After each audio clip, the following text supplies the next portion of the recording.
what you're already achieving, and give concrete examples. And again, if you just simply say that you've developed a position as a trusted organization and you offer a holistic approach, and you believe in the power of community and and you want to be community builders, that's all well and good, but it doesn't really say anything about what you're actually doing. So it's better to give actual facts. For example, the Helping Hands Family Center wants to provide practical and emotional support to more than 10,000 men and women. That's what they're doing already every year. And they have a range of services at 5 sites. And their network of services includes housing and homelessness services, family services, financial counseling, and emergency relief. And then they have volunteers who support their staff. And it's also important to have achievable goals. It's all well and good to say that you're going to solve all the problems of a particular group of people, but that's not going to impress the funders. So you need to break down your goals into achievable steps and make sure that they can be measured with a reasonable timeline. And Donna's going to talk more in detail about how to do that. And another thing that's important is to make it easy to read. Depending on the organization that you're applying for a grant, especially if it's a big organization that grants a lot of money, the reviewers are going to have stacks and stacks of applications to read. And they need to be able to understand what the point that you want to get across. They need to be able to understand it quickly. So it's important to avoid jargon and technical terms. You never know what the reviewer's expertise is going to be. It's not necessary. If you're applying for a grant in a particular area, the person who reviews your grant may not know all the technical terms or the jargon that's used by professionals in your area. And abbreviations make text harder to read. For me as a medical writer, this is important because doctors and scientists tend to think that that they should abbreviate everything, and so if you read like a scientific paper, it'll be peppered with abbreviations. And business writers do this too. That really slows down. Even though a word may be much longer than the abbreviation, it's faster to read the whole word than it is to read the abbreviation. And use concrete language, and don't use too many numbers in a text. It's very difficult to read a text that's got 10 different numbers if you're giving data. And keep your sentences short. So for example, don't use boasting words. Don't say your organization is best in class or world class or state of the art or uniquely qualified. Those are things that you can't actually prove. And don't use useless words. Don't tell the reviewers that you're committed to quality. I mean, that's quite self-evident. I mean, who's going to say that they're not committed to quality? And don't use platitudes or cliches, such as, in our organization, we've been putting our clients first for 16 years. You don't want your application to sound like an ad for your organization. You want to present clear data and evidence to show why your grant should be funded. And don't use redundant words. This is a particular pet peeve of people who edit.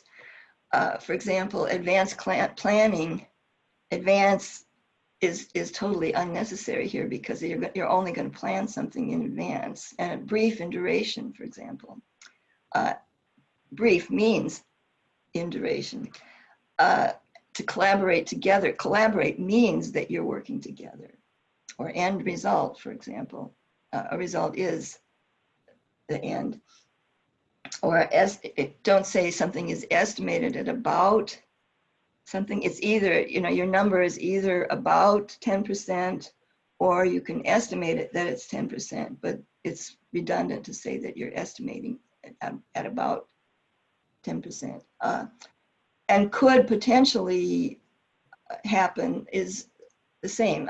It could happen, or it will potentially happen. Means the same. And don't use long words or pretentious jargon. Using bigger words doesn't necessarily mean that you're highly intelligent or insightful. One word that editors get irritated by is utilize, which is actually jargon. Utilize has a particular meaning. It means to use something in an innovative way, to find a special use for something. So if that's what you mean, then you use the word utilize, but otherwise just say, our program is going to use these methods, for example. And also other, big words like ascertain really means to learn something. And then to use slang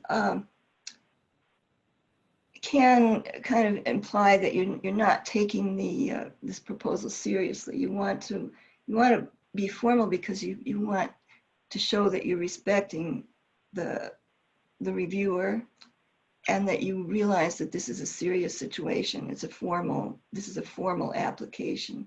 And also slang and idioms can be misunderstood, especially if, in some organizations you'll have reviewers that are not necessarily native English speakers, or like I said, that they're not necessarily people who are familiar with your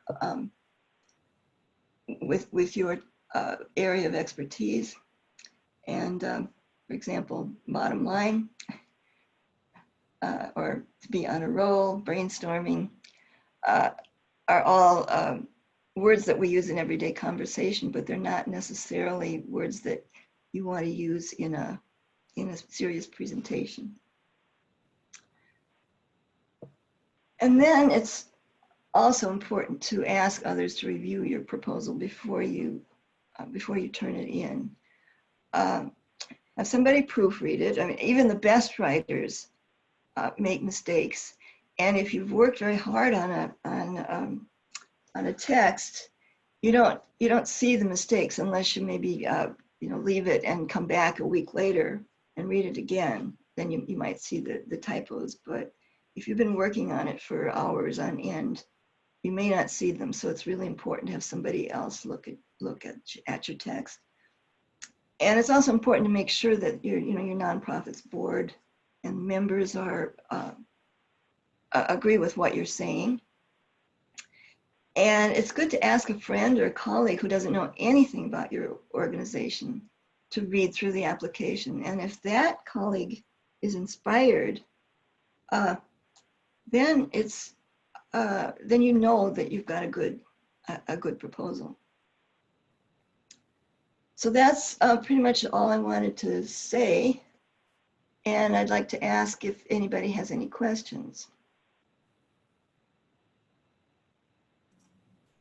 Kathy, currently there are no questions Okay. that I see, but Okay. please, you have a few minutes, so please take a few minutes if you have a question to ask Kathy and post it and we'll share it with her.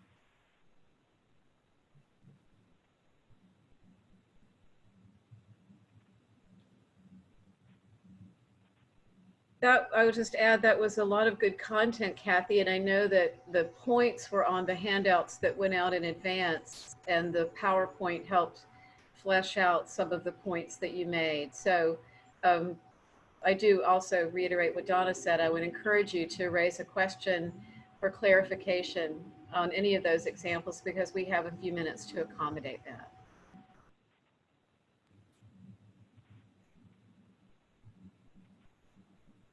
Donna, we were going to go through the chat box, but Lindia is raising her hand. Can we take a verbal question then? Absolutely. Okay, Lindia, if you'll just unmute, then Kathy can hear you. Thank you. Yes, I wanted to ask a question concerning duplicate questions. On grant applications, some of the questions really mean the same thing. And the lady mentioned that we should not repeat information over and over again. So how do you answer questions? You can't leave it blank. I guess if it's the same, if it's a duplicate, I've never actually seen a grant application form with duplicate questions. Well, no, the question is reworded, but basically mean the same thing. Well, I guess if there are two different, two questions and they're both asking the same thing, then yeah, do just reword it. So I guess so that your answer doesn't seem redundant. But I'm mostly referring to when you're, if you're asked one certain question, like, what's your projected outcome, or describe your project. Usually grant applications have, you're limited in the number of words, the number of characters that you can use. For example, the Greenwood Women Care application is a PDF file that has only a certain number of characters that can be used to answer each question. So if you have, if you say the same thing more than once, even with different words, you might be using up space that you need, to get your point across, or you might be just irritating the reviewer because they don't need to, to read the same thing twice, even though it's in different words. There is kind of a fine line though, because you do want to make sure that your point is that you get your point across, and sometimes it does help to emphasize your point by using different words to say the same thing. So that is kind of a gray area, I admit that.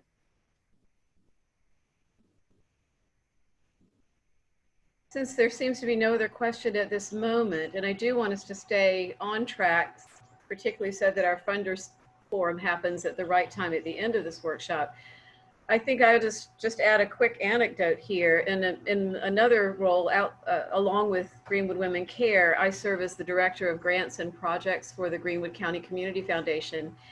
I recently opened my inbox to find a completed application that was downloaded from our website with all the supporting documents from an organization I had not heard of, from a person I had not spoken with or met. Unfortunately, we were not accepting any grant applications at this time, and it was for a cycle that we won't be running again until the spring of 2021. So I think I just use that as an example to reiterate that I had to bring bad news to this person and say, we don't have an open grant cycle. There's nothing for me to do with your grant application. I didn't say it quite that way, said it more tactfully. But to Kathy's point of reading the directions, following the directions, looking at the information that is also there, that same information about our grant timelines was on the same page of the same website where this person got the application and all the information about supporting documents. So take the time to read the grant guidelines, which are usually 1 page or less from any granting organization. Take the time to look at what the timeline is and what the application entails, and then feel very free to reach out to that organization. But it really serves you better to take those few minutes to review than to ask a sort of blind question of the grant director or program officer, or certainly to go through all the time to fill out those nuts and bolts for absolutely no purpose at all. Yeah, and it is important, I think, when you're all finished, writing your application, just to go through and check each answer to make sure you really have followed the guidelines for each one. Well, we are at a good point to move on to Donna Foster's presentation on grant assessment. So with no further questions, we'll send it to you, Donna. Thank you, Mary.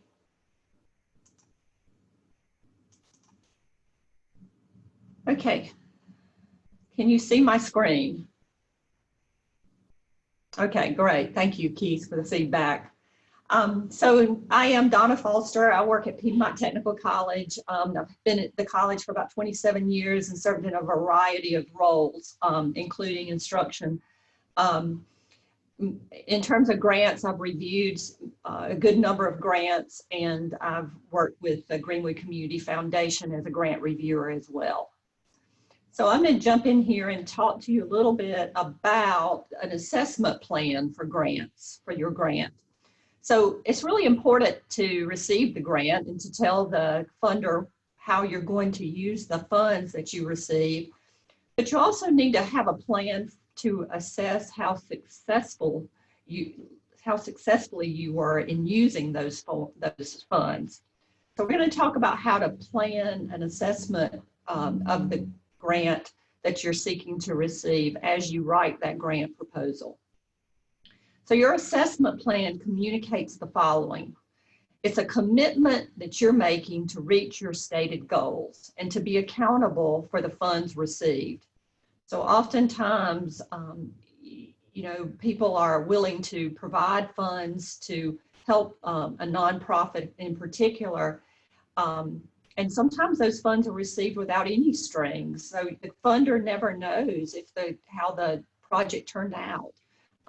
If it were my money, I would want to know how the funds were used, and if they were able to support the work of the organization and advance their work. So that's what I think a community assessment plan shows, is some accountability. And it also expresses an interest that you have an interest in being successful. It helps you identify the information that you need to collect. So oftentimes I'll hear someone say, well, I didn't think to collect that information. But if you give thought to it before you implement the project, then you'll know to build those steps into the project itself. So it does allow for ongoing assessment of the grant even while you're in the implementation phase. And it allows you then to stop and adjust, monitor and adjust, as we used to say in the school district, so that you do reach your goals.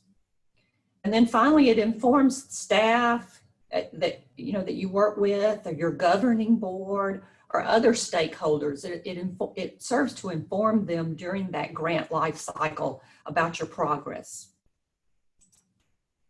So let's talk a little bit about how to begin to think about assessment planning and reporting for a project. And it doesn't necessarily have to be a grant. It can be any new project or ongoing project that you are involved in, both in work and life. So first of all, begin with your outcomes. What is it you're trying to achieve? So I was told several times as I was working on my dissertation, Donna, remember, you're not trying to save the world, you're trying to earn your degree. So let me remind you that with this $5,000 or $500 or more money, you're not going to be able to save the world, but you are going to be able to make a difference if you begin and stick to the outcomes that you're trying to achieve, and if those outcomes are well defined.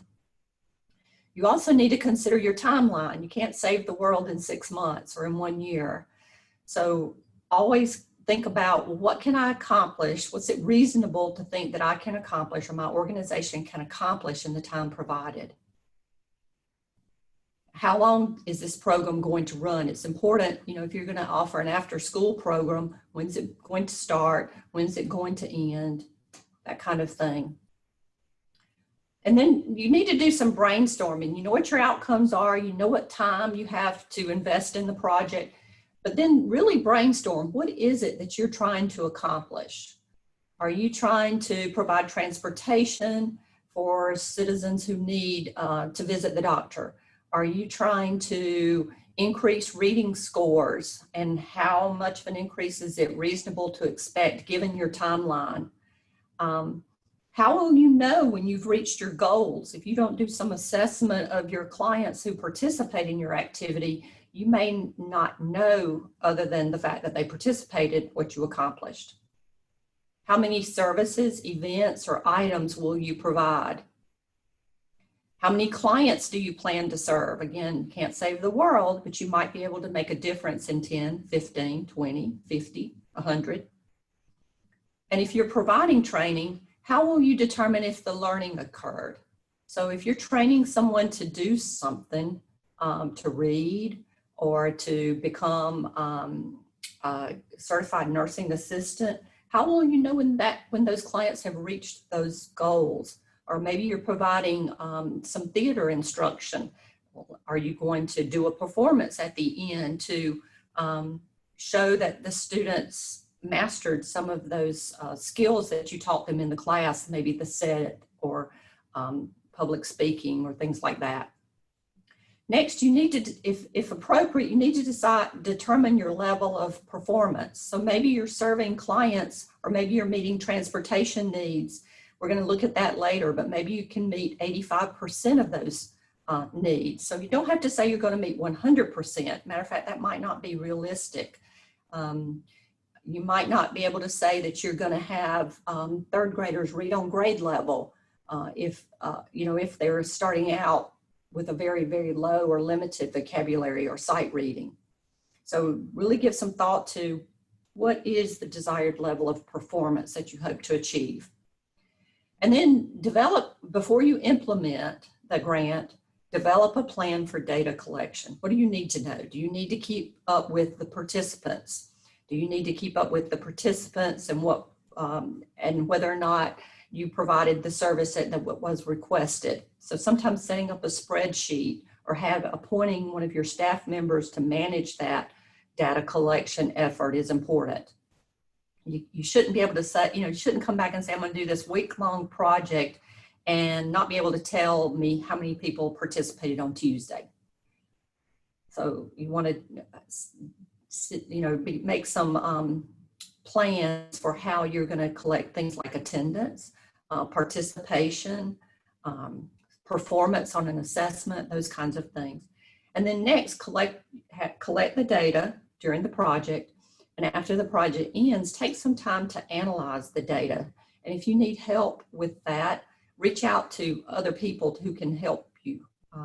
You've got this audience now to call upon. So I'm sure we'll be able to help each other. And then finally, write up or summarize your findings, because that's going to allow you, when you reflect on what you've done, that allows you then to make improvements the next time that you offer a similar program. So reflect on what worked well, what didn't work so well, the data that you achieved, and then set improvement goals for the next time that you do something like this. Stephen Covey says it this way: to begin with the end in mind means to start with a clear understanding of your destination. Alice in Wonderland has a quote that says, if you don't know where you're going, it doesn't much matter how you get there. It means to know where you're going so that you better understand where you are now, and so that the steps you take will always be in the right direction. I like that. So we're going to walk through some examples, and then I'm going to ask you to participate with me, if you will. So here's an outcome or a goal for a grant. Organization ABC, you can substitute the name of your favorite organization if you would like, will conduct a 4-week reading program for third graders who read below grade level. That's their plan. Sounds reasonable, right? But it doesn't tell the funder much about what the expectation is for that reading program. So maybe the desired level of performance would help out the funder. You're going to serve 15 third graders from XYZ school. The expectation is that they will attend at least 90% of the scheduled 4-week program, complete the program, and you could also say there that maybe 90% will complete the program because, things happen. People have to make vacations and those kinds of things when they're off of work. So you don't have to say that 100% of the third graders that you serve will complete the program, but you should have some goal in mind of what you're hoping will happen. That way, when you review applicants, you can look for those things. Is this person willing to commit to this 4-week program? And then you want to improve reading scores by 5% as measured by a pre-program and post-program reading test. So maybe you're going to give something like the Nelson-Denny. you give it at the beginning of the week, and then you give it at the end of the week, and you're trying to show some kind of gain in that test score. But you can't, or maybe it's 4 weeks. And, set your goal reasonable. You might, if you're doing third graders, you could have some third graders who are coming in and reading at the kindergarten level. Can you really get them to grade level in 4 weeks? Maybe you can. Maybe you have this wonderful program with a proven track record. Going back to Kathy, you've got these great statistics about this program. Use that information to set your goal. So if you know that you've read up on this program and it's highly effective, then be sure that your goal reflects the faith that you have in that program that you're going to implement. Does that make sense? You see how that's much more clearer than just say, I'm going to offer a 4-week reading program to third graders who read below grade level. You're Absolutely makes sense. I'm sorry. Absolutely makes sense. Yes. So you're telling how many people you're going to serve so that the money, like you can look at the funding that you're requesting, the budget, and make sure that it accommodates the 15. You're making you're being realistic in the other information that's provided there. Let's look at another example, and then I'm going to ask you to help with one. Okay, my second example is ABC organization will meet the healthcare needs of students by providing transportation to healthcare appointments during the school day. Oftentimes parents work, students have needs, they're sick, or the school discovers that they could use an eye exam, but nobody's available to take them to those appointments, or their family lacks transportation. So you're filling a gap there, an important gap. So if you change up a little bit, take that goal and turn it into a desired level of performance. It might be the ABC organization will meet 85% of the transportation needs of identified students.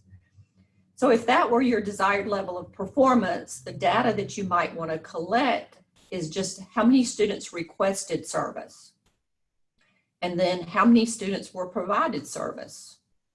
And that's easy enough. And you don't even have to have the name of the student. You could just say, okay, student 1 needs requested service, and keep a track record of that, and then a track record of how many you were able to provide transportation for. Just a little simpler example. Not all of them, are real complex. Just depends on what the goal is of your project. All right, so you ready to kind of jump in and help me out a little bit here? Let's look at another one. All right, an organization seeks grant funds for a short-term education program and uniforms to train an underserved population. All right, so that's kind of the idea that they're seeking funding for, and then their outcome or goal is to provide ABC training. You can substitute any kind of thing there you want to, phlebotomy, child care, whatever. They're going to provide training for 3 months and purchase uniforms required for clinical rotations. So how might we turn that into a desired level of performance? Anybody want to take a stab or get us started? You don't have to write a complete sentence. You could say, somebody could tell some things that might work here.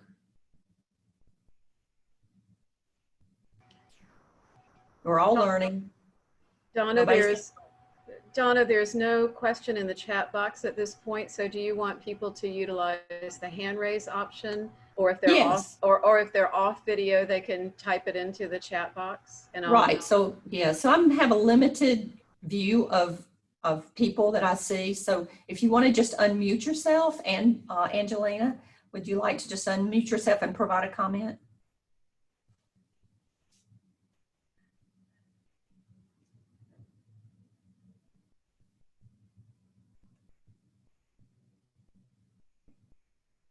Anybody? Well, Keith is suggesting put a number of required uniforms.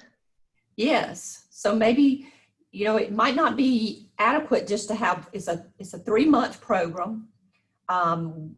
if they had told us that they were going to have to wear those uniforms to their clinical rotations on a daily basis, we might want to provide 2 sets of uniforms for those clients. So that's a great point, because if they're an underserved population, they may have some other limitations. So getting those uniforms clean and wearing them every day might be a challenge if you only give them 1 uniform. Great, Keith. Donna, here's some others from Kate. Kate asked how many people would be served, and Jamie mentions give a number of participants you wish to serve and a number that you hope will complete the program, and also have a goal for how many are able to get jobs in that field within a certain time frame. So Excellent. Those are all great. I'm sorry, Mary, I interrupted you there at the end. No, just that those bring you into more specific goals, all of those. Yes, they do. Points.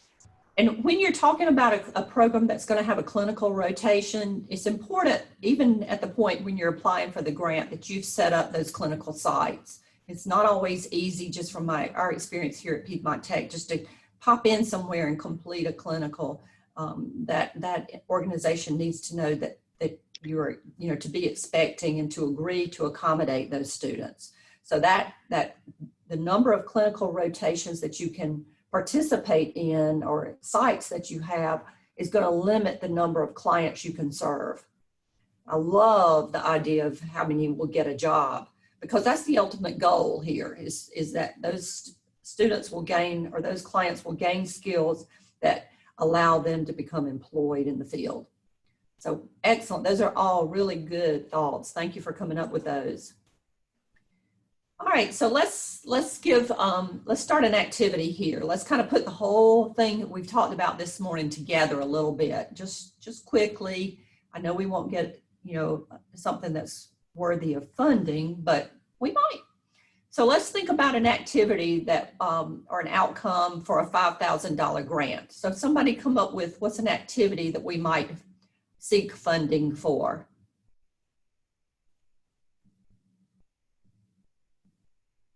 Anybody have an idea?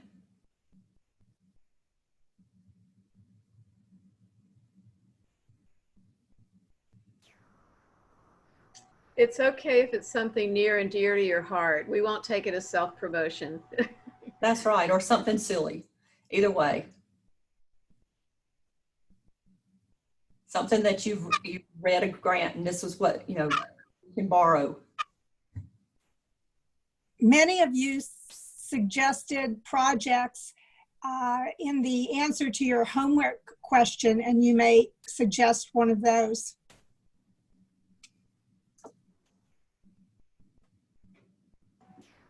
Donna, I'm not One sure. suggestion, cleaning trash from a highway. Yeah, sorry. Okay, yeah. great. That's a great one. Yeah, So Donna, I was just going to say there are 2 in the chat box, and I'm not sure you're able to see it while you're trying to present. There were 2, after-school program and cleaning trash from a highway, are the 2 that have come in through the chat box. Okay, great. Thank you for sharing those. No, you're right. It's a little different to manage all the screens while I'm also presenting. So thank you.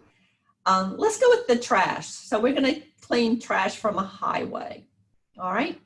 So now we need to come up with, how will we know when we've done that well? What do we need to, how do we need to define that?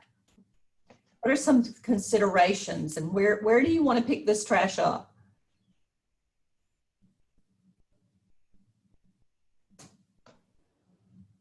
And while you're thinking about that, let's be specific. So let's try to name our site location.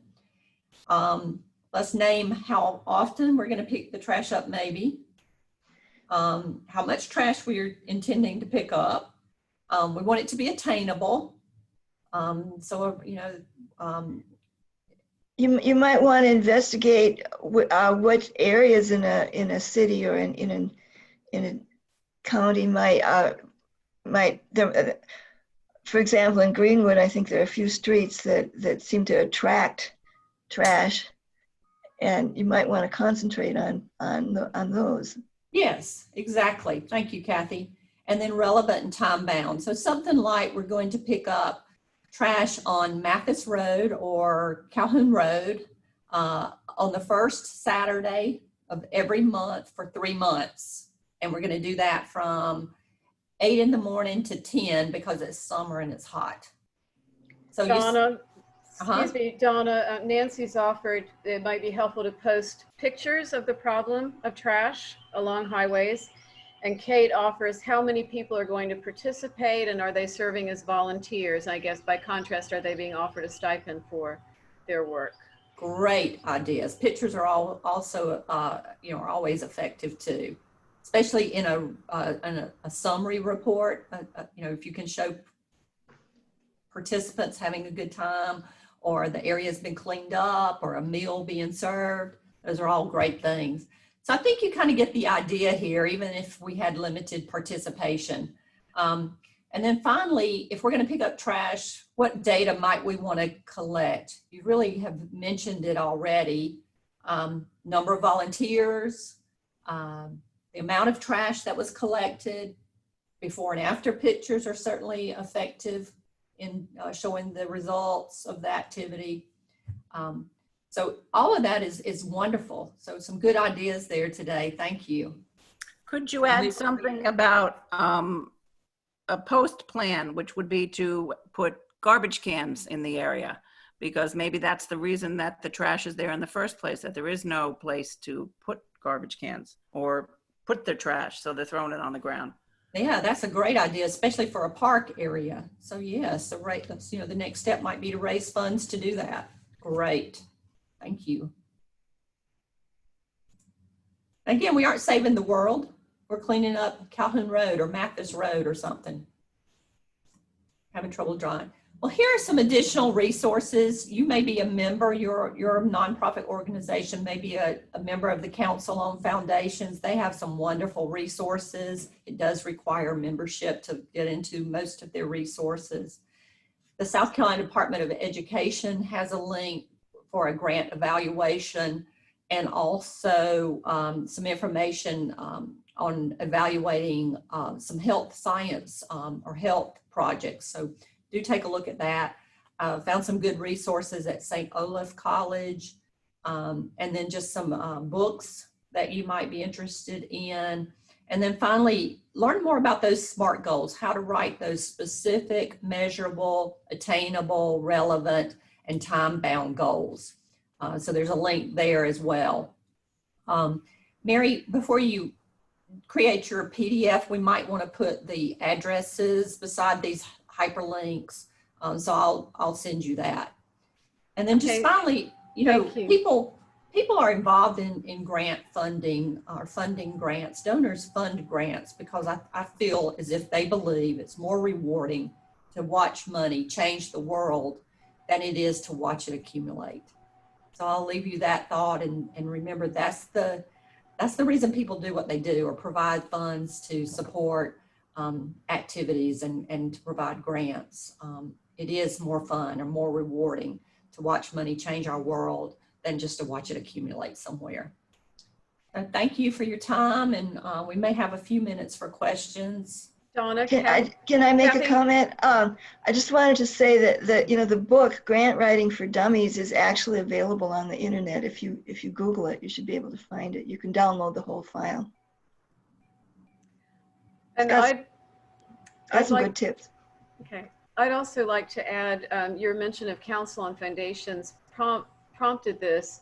That is for grant making organizations, but there's also a statewide organization in South Carolina called Together SC that used to be South Carolina, used to be called SCANPO, which I always felt sounded like a dermatological disease, but it's changed. They changed their name to Together SC a few years ago, and that is a coalition of nonprofits. That is also a membership organization.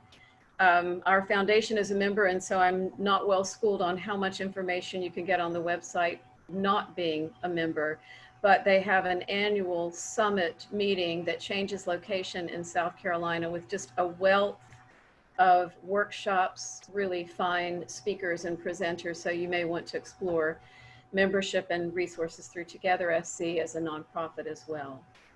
That information alone, Mary, is worth the time spent in the workshop today. So thank you for sharing that. All right, thank you. Well, we are going to move on to our next section, which will be led primarily by Jan Puzar. And this is a discussion section based on the writing assignments that we requested of each of you. And so I am going to turn that over to Jan. Donna will monitor our chat box. Jan will present, and there'll be a few slides. So thank you, Jan, you're on. Thank you. Well, I will introduce myself. I am Jan Puzar. I am retired. I was a director for a job retraining program at Piedmont Technical College in my work life. And as part of that position, I did write grants. And I want to give a shout out to all the participants who submitted the homework. Your thoughtful responses speak well of you and your organizations. So as we get started today on this discussion portion, there's a catchphrase from a detective show from the 50s. Now, I know lots of you weren't around the 50s. However, when a witness would start rambling, Detective Joe Friday would interject, "Just the facts, ma'am."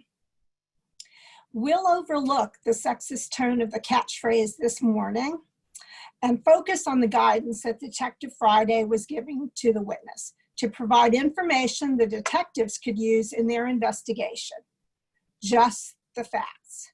So like Detective Friday, we hope this discussion helps to identify why common questions are included in grant applications and how your response can strengthen your application. So we chose this assignment to help you get the creative juices flowing as you start thinking of a grant project. So now I'd like to ask a few of you to share one sentence about your organization's mission. One sentence, as Kathy showed us, helps to bring your mission into focus. So you may raise your hand and Mary would acknowledge you, or you may enter your answer in the chat box.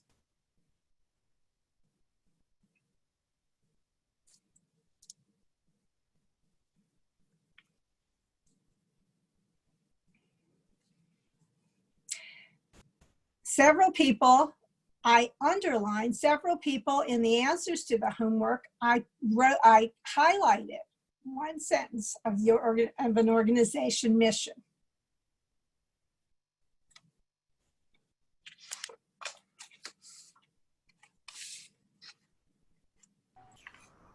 Okay, let's give it a stab, everyone. Okay, Jan, I can read this one to you from Cornerstone. Betsy submitted. Cornerstone's mission is to reduce negative health, social, and economic consequences resulting from misuse of alcohol and other drugs. Reduce negative health, social, and economic consequences resulting from misuse. Okay. Very clear statement of mission. Can we get another response? Jan, Bloom. Okay. Bloom's mission. Oh, I'm sorry, Donna, this is you. I'm going to be quiet. That's okay, Mary. We're helping each other out. Bloom's mission is to prepare the next generation of female leaders. There you go. And there's one more, or two more. The Women's Leadership Council at the Greenwood, South Carolina Chamber of Commerce provides opportunities for all women to grow personally and professionally and to build their influence in the community. Greenwood Promise, would you like to hear that? The Greenwood Promise mission is to provide a tuition-free path to ensure Greenwood County students obtain the post-secondary education needed to develop a highly skilled workforce, improve overall quality of life, and increase economic vitality. We have the Humane Society, Greenwood Humane Society, working in partnership with our community to educate, cultivate, and facilitate the compassionate care and treatment of animals. and others are coming on across now so that everyone can open your chat and read those if you would like. Okay. And now we're going to move to the second part, it's question number 2, but it's related to this question of mission. And I would like people to share a sentence again about a project you might wish to undertake. And again, I had highlighted these responses in the homework that was turned in. So if you might give a sentence about a project.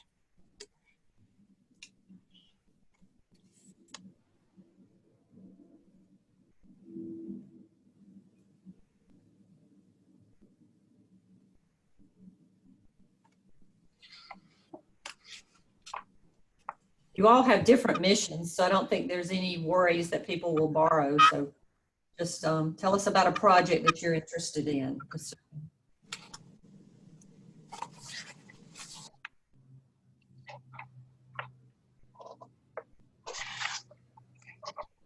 I might get it started. I'm not even going to look at which organization this is from, but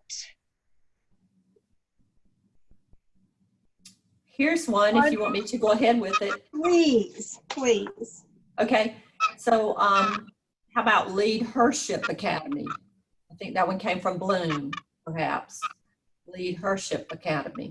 Another one from Brenda is Bright Course Educational Classes to help women have a healthy pregnancy and healthy baby. There's one from Cokesbury College is seeking to raise funds to restore a historic chapel near the college. So we hope that you can see how your project relates to your agency's mission. This relationship between your project and your agency's mission is very important. I want to take a moment to talk about a concept called transferable skills that may help clarify this relationship. So Kathy mentioned transferable skills earlier. They're the skills you bring to a new endeavor, such as grant writing, or even to a new job. So writing skills or budget skills may directly transfer to completing a grant application. However, you and your organization bring other skills that can greatly impact the success of your project. The knowledge, skills, and abilities that you use every day carrying out the mission of your organization directly relate to the success of your program. I'm going to call these skills mission skills. So, and mission skills are the strengths your agency brings to your project. So they may include your knowledge of the needs of your population, your experience in providing services to a certain population, and your lived experience in living out the mission of your organization. It might be as simple as computer skills or passion for your mission. So you'll want to briefly name the most important knowledge and skills that relate to your project in your application. So although we didn't ask this question, could you think of a sentence that describes a skill that your organization brings to a project?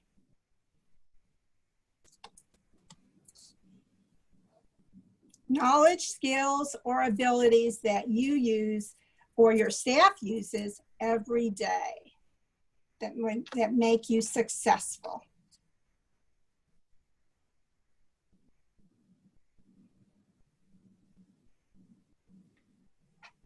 So some of the postings that we have, Jan, are knowledge of education.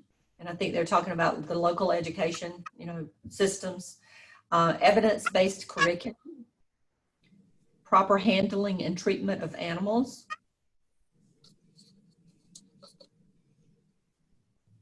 Those are 3 good examples. Very good examples. So you might ask, and this comes up, where would you include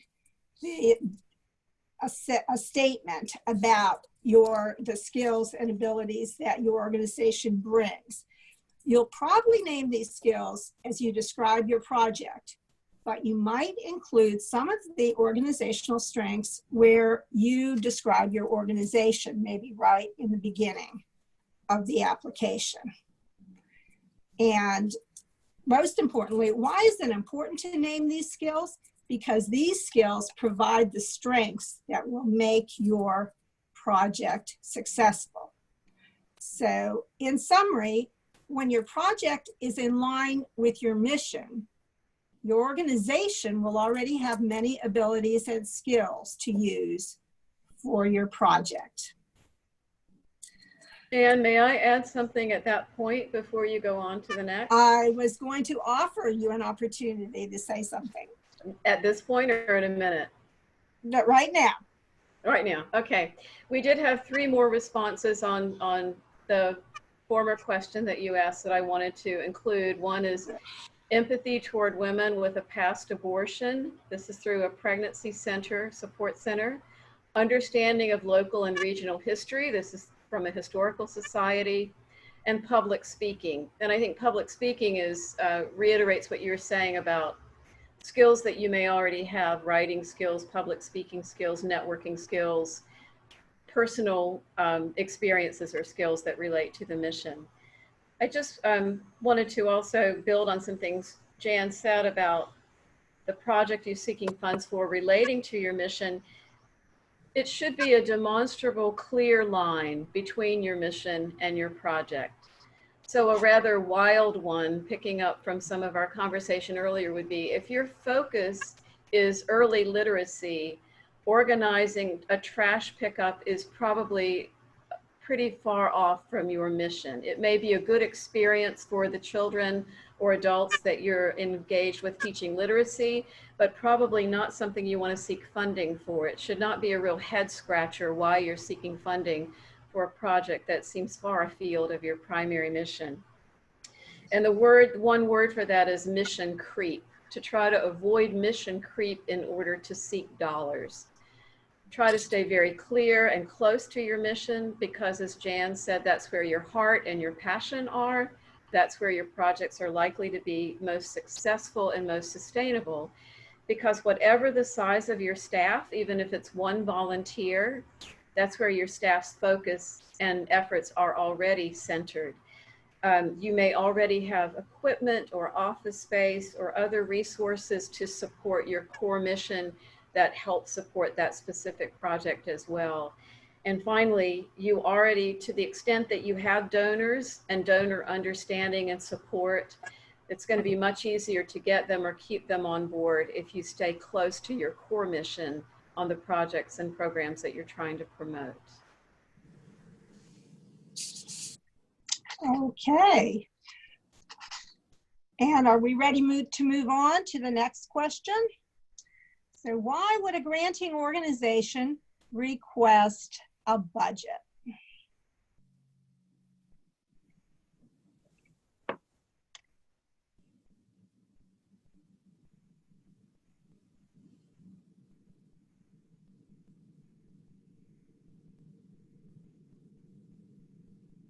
Please remember to use the chat or raise your hand.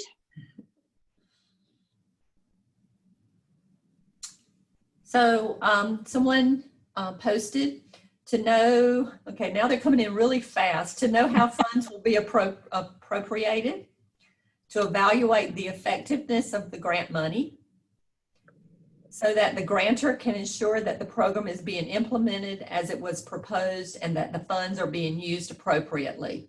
It provides accountability to the grantee as well as parameters.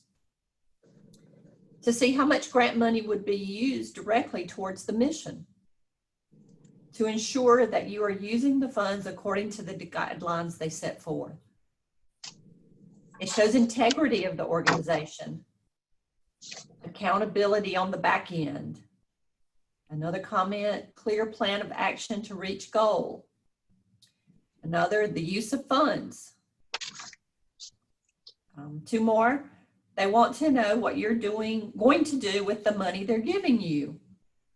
And then finally, to ensure you have a clear plan of action for the proposed funds and set a guideline to make sure you stay focused. And one final comment was accountability. Yeah, you guys get it. I particularly feel that a budget can be an organizational tool. And Mary, we do have a slide that addresses some additional comments that we have gathered together that are problems that sometimes come up with budgets. Could you put that up? Okay. So some problems when the grant writer does not read and strictly adhere to the budget guidelines. So the very first one is that the budget does not add up. And I'm going to say that this, of course, came up on our list of points because this has really happened. Okay, that the budget doesn't add up. Or also that, as Kathy and Donna maybe had mentioned, that maybe your budget or your project doesn't follow the grant guidelines. So we can't emphasize that strongly enough. And then sometimes the budgeted items are not reasonable for the work that's proposed. It may not include all the costs that would be involved in that particular component. Therefore, you would not have the resources to carry out your project. Or possibly the costs maybe that are stated could be completely out of line and way greater than one would reasonably expect it to cost. So the budgets would be scrutinized to see if the cost is reasonable. And then again, the cost of the program is greater than the benefit. And that would come out in the evaluation. That's an evaluation point. That cost benefit analysis. Are we willing to pay as a granting organization this much money for this particular outcome that you have provided? And then also, additional or supplemental funds are not stated. And let me say that the grantees can't read minds. And this is where it helps you to get someone else to look over the budget, because you want to make sure that you're accounting for, you're showing where all the funds are coming from. So you may have additional funds from another source, but if you don't note that, it might look like you've forgotten about those costs. And of course, you'd want to include a budget justification. And the justification would clearly explain what the money is going to be spent for for that item. And of course, many of you have mentioned in your responses that there's certainly, you need to make sure that there's no inappropriate use of funds.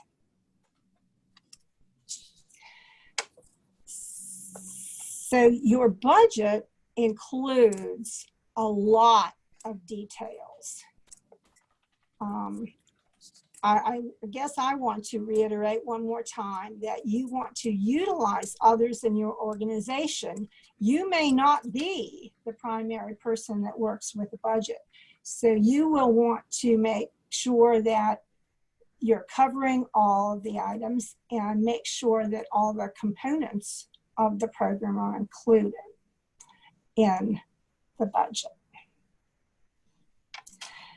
Mary, do you have some comments? Or do we have? I have some comments. Donna, I can't see the chat box in this view. Is there anything from our participants yet? No, Mary, there is not. Okay.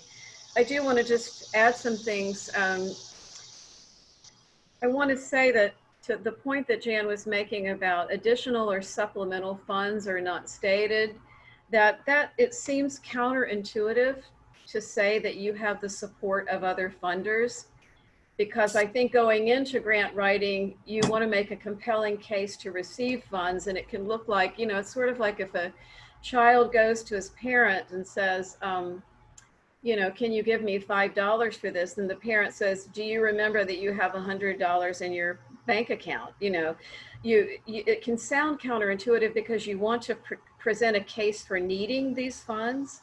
However, if you are clear about other sources of funding to support your project, it lends validity to your project. It says that you have gone to your own organizational budget to see how you would prioritize this project from within your own organization or organization's budget, that you've considered how your current supporters or users of the program can help underwrite it.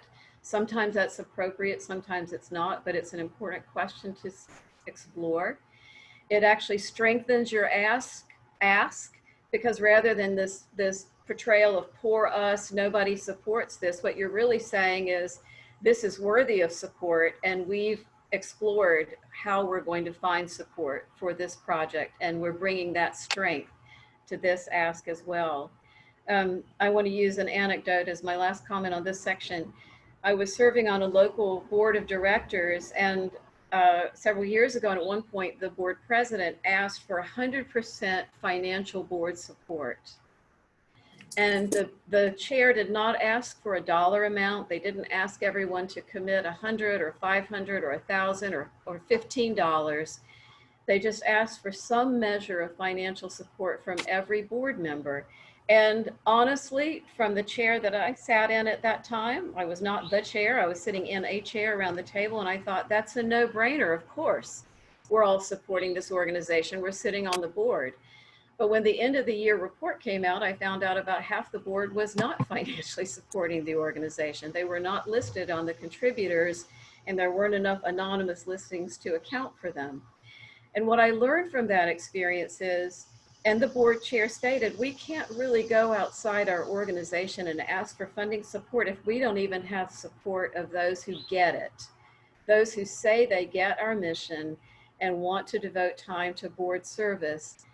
If they are not willing to support even in the most minor financial way, then it really weakens our case as we go out and seek support from public or private foundations or corporate funders or others. So that's something for you to consider, how you can strengthen support from within, and how you can be very transparent about the support you're already getting from Self Family Foundation or from a state organization and so on. It strengthens your case to show strong support.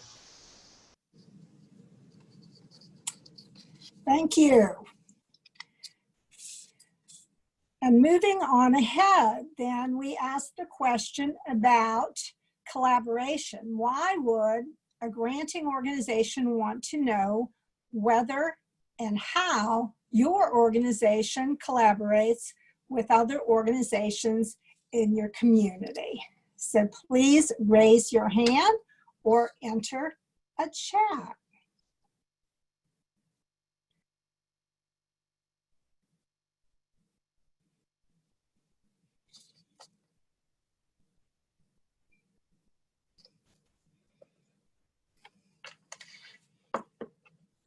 We can't hear you, Donna. I'm so sorry. Thank you. Kate posted avoiding duplication of services. Betsy posts sustainability as a reason. Keith posts that it shows you can play well with everyone in the sandbox. So true. And Nancy posts, so there is no redundancy of effort. All good items. These are truly good items. We liked, when the homework was submitted, someone else suggested that collaboration shows the strength of being a team player, like playing well for others. So how important this is. One final comment, Jan, from Sabrina, with limited resources, it helps to ensure that money placed in the community goes further and reduces duplication of service. There you go. One more from Connie, to ensure there is a need in the community and support for proposed program.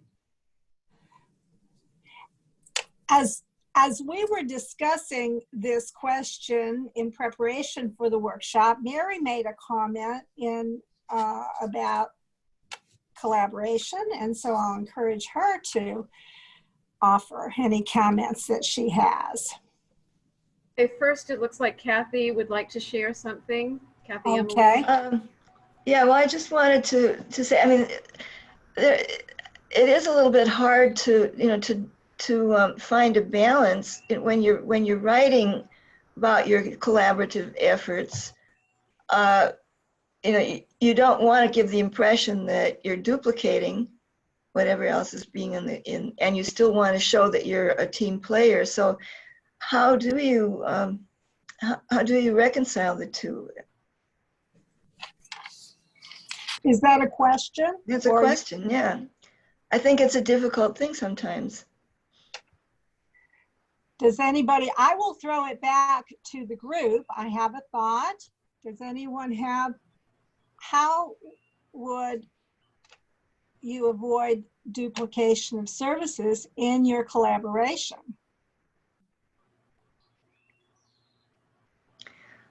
I do have somewhat of not a complete answer to my own question, but. Go first.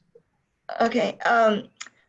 Well, I'm thinking that it's important to show that you're working together with other organizations, and that you can maybe get together and I'm not exactly sure if you would always be able to put this into a grant application, but it's important for an organization to actually communicate with other organizations in the community that have a similar mission. And you can maybe sort of divide up the labor.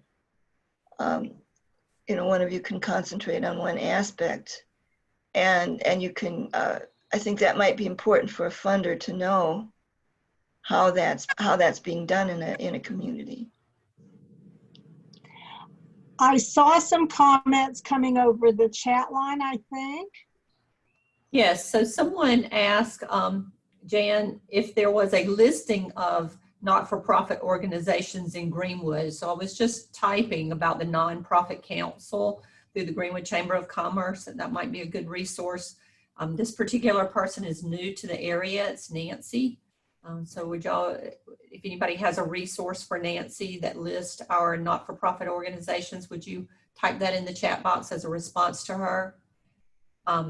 Other people are giving ideas for other not-for-profits that they can collaborate with. One example is from Katie Davenport with the Greenwood Promise.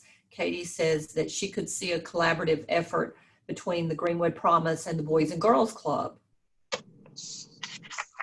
Someone else says that you could work together with another organization but have different projects, or show different projects, or so some pieces could kind of fit together, I assume there. Could mentor the attendees of that project that program. I think she's talking about the Boys and Girls Club. She could mentor students in the Boys and Girls Club on the potential for college education. I think Janet is going to help Nancy with the list of nonprofits in the Nonprofit Council. Thank you, Janet, for doing that. I'm going to back out of my message that I started and let you take over that. Thank you for stepping forward. I want to partially answer Kathy's question also, that in collaboration, what you'd like to do is bring together perhaps slightly different strengths that your organization has. So one group may be stronger with technical or computer skills in terms of tracking the success of a program. So as we went back to the mission skills that you particularly bring, you might notice that you have a couple gaps. And so you might, in the collaboration, be looking to see if you can find a partner that has some strength in the area that maybe you are not quite as strong. Okay. Jan, may I add a couple of comments at this point? Yes. Okay. And you just touched on one that I wanted to be sure that we talked about, and that is avoiding duplication of services, but sharing strengths or resources that you may have in common, or that you may be able to benefit from each other's.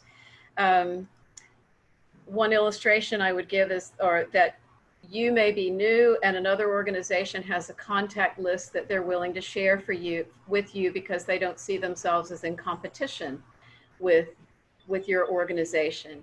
They may have a PR strategy that you can benefit from. They may have facilities such as meeting rooms, computer access, performance space, gallery, gym, fields that you can carry out your events without having to go to a funder and say, we have to build this building in order to have our events. You can use space that's already there. We have a lot of underutilized space in Greenwood. So it's a good idea to look at what's first there that you might be able to utilize rather than building your own meeting room or venue for your organization. One other idea is that if you're staging an information event, then you might look at other organizations that want to get similar information out or information to similar cohorts and share that event rather than staging your own information event where of course you're going to impact attendance by having too many events about back to school or too many events about whatever your topic is. If you list someone as a collaborator or partner, be sure they know that you're listing them. We've actually seen grant applications where the success of the project or program depended on a party that was not yet party to the conversation. So they were listed as the people who were going to implement or boost the program or project in some way, and they were unaware that they were being counted on to do that. So it's really important to do your homework with your potential partners or collaborators and be able to state very clearly what their part in the program or project is, and make sure everyone's clear about that. And finally, and back to the info event idea that if you want to have a breakfast to inform people, everyone doesn't have to fund a breakfast. You can fund one breakfast and get a lot of information out to your audience. And the last one I'll use by way of illustration, these parties are not present in this workshop, but this to me is a wonderful example of flexibility, of being nimble and working with other organizations. We have funded, the Community Foundation has funded Art Center outreach camps for summer on several occasions. And when the Art Center first instituted those outreach camps, they were going to hold them in their classrooms at the Art Center and in their gallery, which made perfect sense. That's where they're at home. That's where they carry out most of their programs. But they really wanted to reach underserved children in the community. And what they discovered in the first summer or two is that if they held the outreach camps at the Art Center, which is centrally located in Uptown Greenwood, but the camps only lasted for an hour or two, transportation was a problem. It was a problem for working parents who couldn't interrupt their workday to transport their child, or there wasn't safe passage from point A to point B for their child. And so their attendance obviously was not what they hoped it would be. So they are nimble, and they revisited the project, and they decided to go where the children are. So they partnered with organizations that already had summer outreach to children, and they made theirs a movable arts camp and took the teacher and the materials to where the children were, where there was already meeting space, classroom space, a shelter, a building, and carried out their art programs there. And that's been much more successful. They've been able to reach many more children and usually still work in a gallery view. But that's, I think, a pretty clear example of being nimble and working with another organization to meet your goals to educate children without having to run a parallel program or duplicate in a way that was not effective. Thank you for those thoughts. And our final question on the homework was somewhat open-ended, and it gives you an opportunity to tell us, what do you hope to learn from this workshop?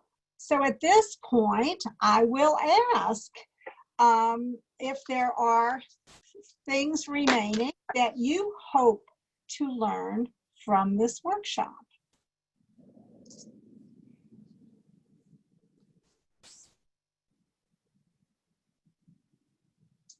Feel free to put this in the chat if you would like.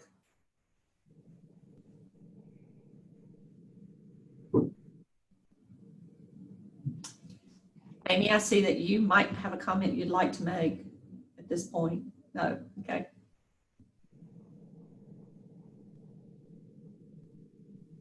Was that a no? Oh, there. Okay. Okay. One person mentioned in the homework a concern about getting lost in details that are insignificant. Oh, and I see a chat too. But have we addressed this concern?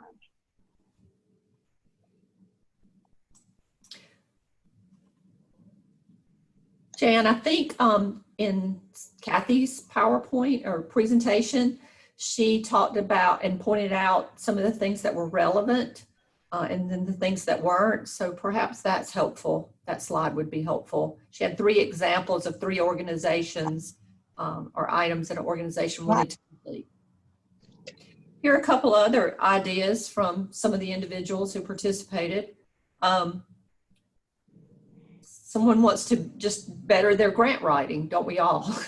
I think this response rate on local grants is probably much higher than that of federal grants in terms of receiving the grant you write. So if you don't first succeed, try again, it's a really low number of grants that are proposals that are funded, especially at the federal level. So don't give up. It doesn't mean that there was something wrong with your proposal.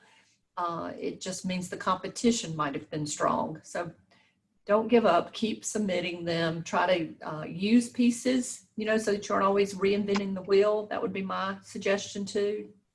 Save what you've written previously. Don't just cut and paste, but it might be applicable. Another one, person, Stephen, says that when we're in a situation and are closed with no idea of reopening, what are you talking about? How do you convey the need for operating support? And do you see grants adapting to the needs of this time? Mary, you might want to talk about the Greenwood Community Council. I would like to talk about that, but basically to say, Stephen, that is one of the questions that we've asked each of the funders on the Funders Forum to address, whether there have been adjustments during COVID-19. So if we could just table that very briefly, we'll be hearing from our funders in a few moments. Great, thank you, Mary.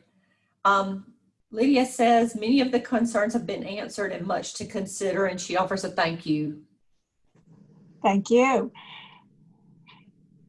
And another one said, Connie offers, yes, I do better understand strategies and how not to duplicate answers. And Donna, please also see Jamie's comment above. Oh, thank you. Sorry, Jamie, I overlooked it. When these things move, they're hard to follow. Jamie says, I have a question. Okay. When you have received a grant from an organization and you are applying for another grant, how important is it to completely rewrite the information if you are just continuing the same activity?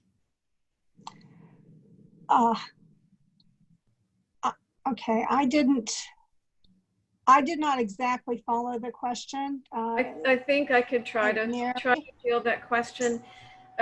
Jamie, it doesn't reflect well to copy and paste the exact language into your next grant application, because probably somebody has seen that before, although there are only so many ways you can say the same thing, restate your mission. But one thing to consider is that the people who are evaluating it this time may not be the people that were in place when it was evaluated last time. So it is important to give enough background and information that it's clear, even if someone is seeing it for the first time within that organization. There are also some organizations that award multi-year granting or sustaining grants, and it may not be necessary to restate everything. So that may be where a conversation with the person overseeing the grant process could help you clarify what you need to resubmit. Thank you.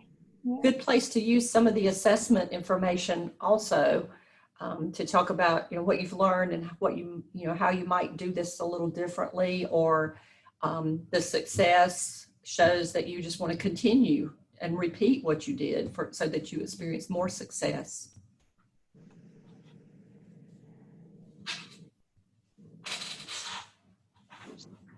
So in summary, I'd like to say that the grant application is your friend.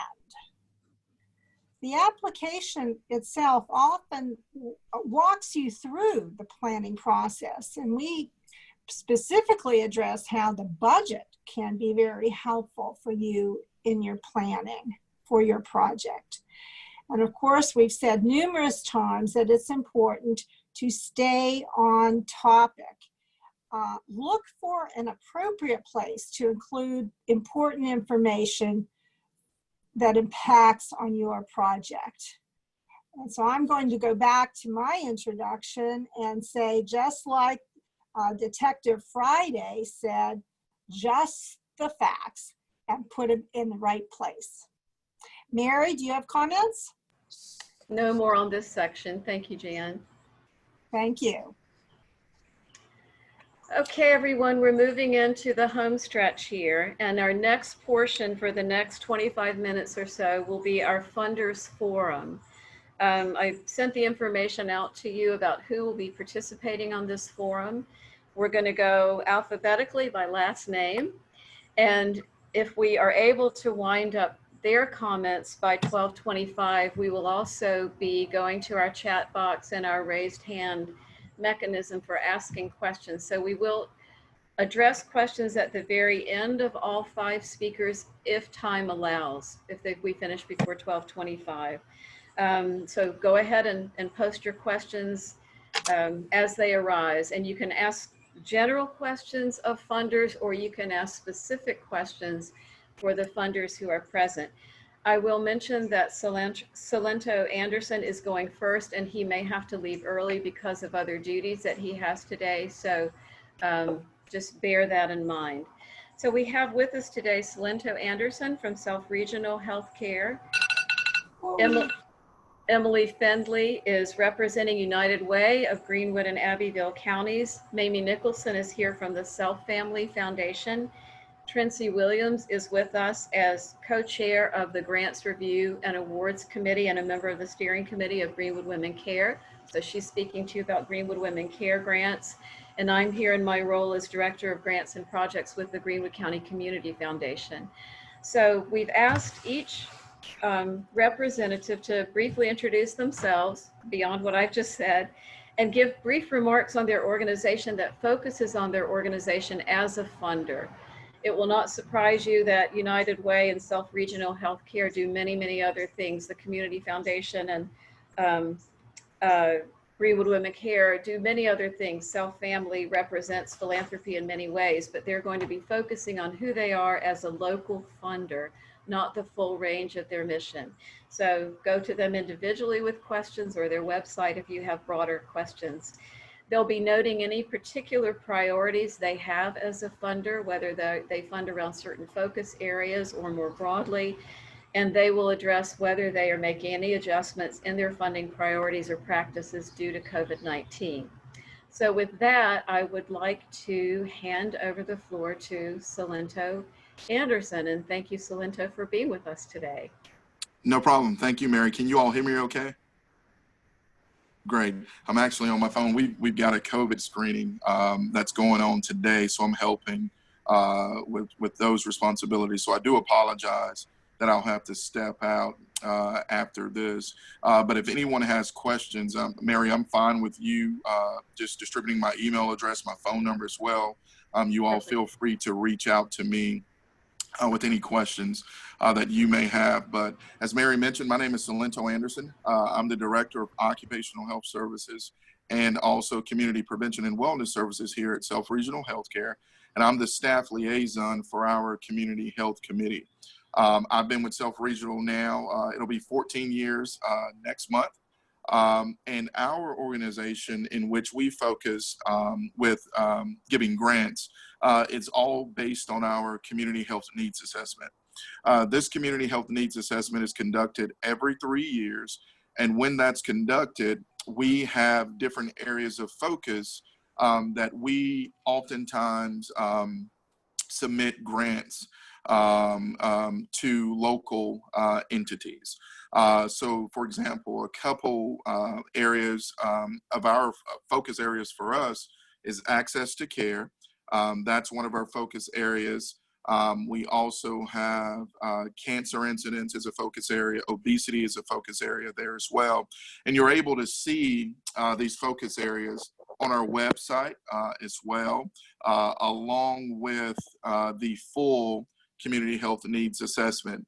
Now, there are often times that we do give grants that are not necessarily within those focus areas. We meet every 3 months.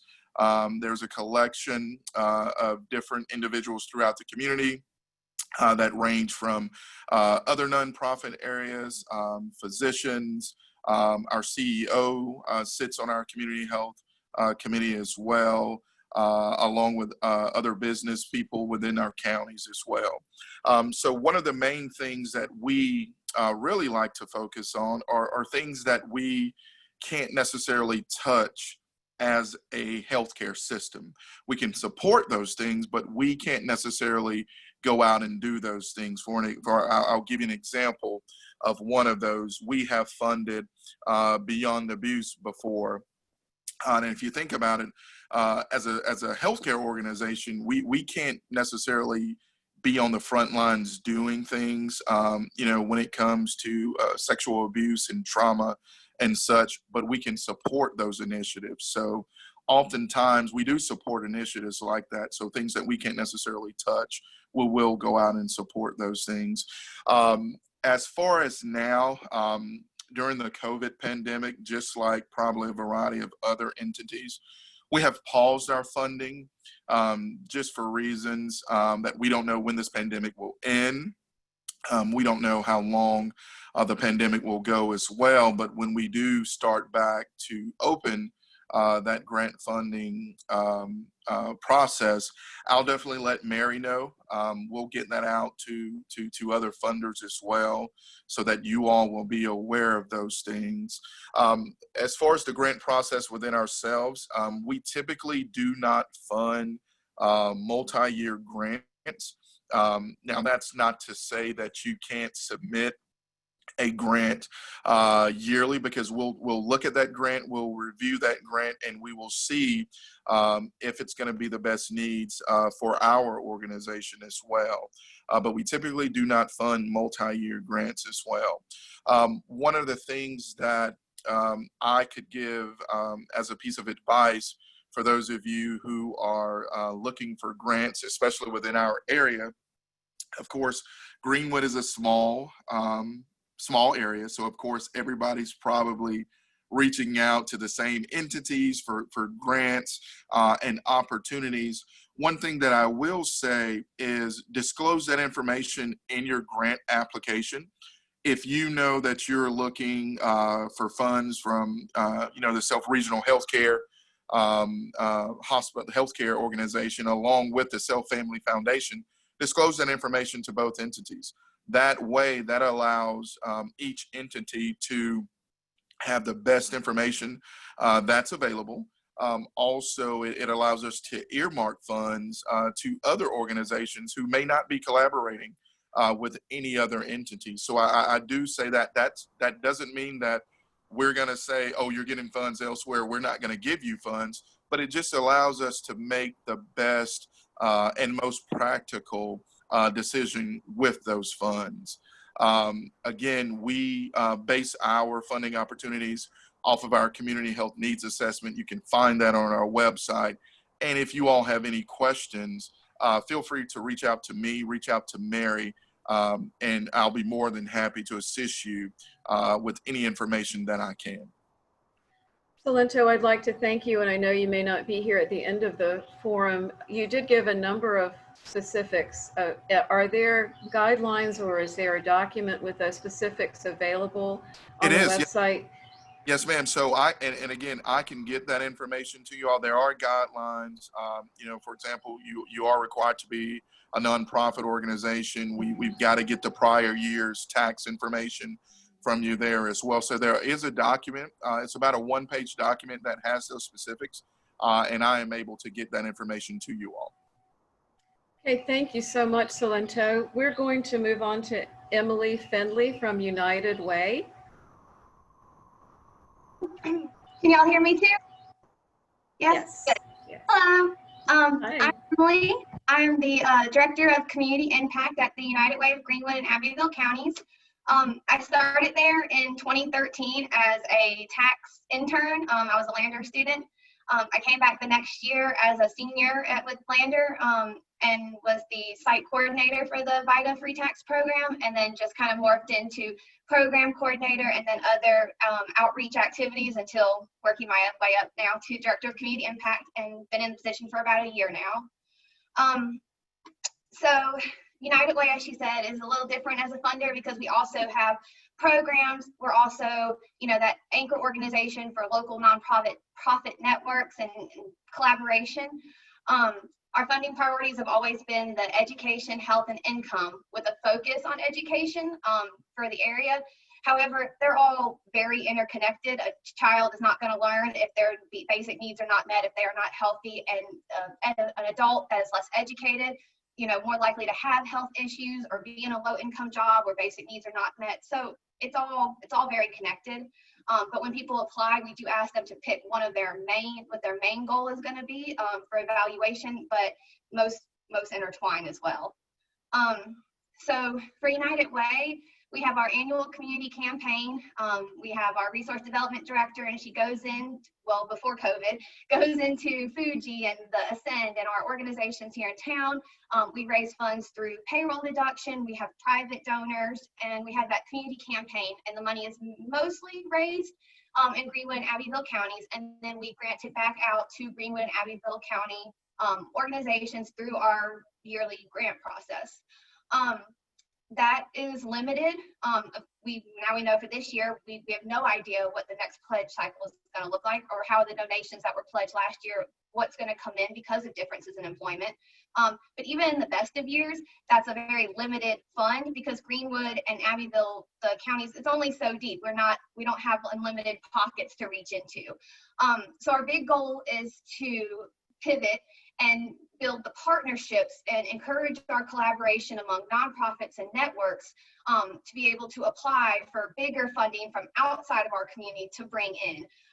But they don't want to fund one organization. They want to fund a network, a collaboration of organizations, so they can see that we are working together to make collective impact, to make bigger change. And so hopefully that will bring more money in and more grant cycles. We'll have more opportunities to be able to say, this is not our community investment cycle, but we have received these funds for blank. If you're working with food or health or whatever the grant would be, we have funds to provide if you are working towards this indicator. The Greenwood Counts platform is launching soon, and that'll be a live data platform, but it'll be a live way to see the indicators in action. And I think it'll be helpful for all grantors and funders, but especially for us, because if you're picking an indicator and you can see in real time how it's moving up or down in Greenwood County as opposed to South Carolina in comparison to United States, it'll help funders make better decisions and the grantees make better decisions in their organization to see what we need here in Greenwood. So we're very excited about that. So since the pandemic, we've pivoted in two directions, because as United Way, we needed to meet some immediate needs in the community and kind of get on the ground. But at the same time, a lot of funding opportunities have come open because of the CARES Act, because of HEROES, because of all these federal funding available. So that also takes our time to make sure we're writing these big grants and getting them in to bring in the money. For the investment cycle this year, we had the pre-application open before in February, so before we were in shutdown. And so to adjust, we knew our organizations were shorthanded. They were already working with other problems.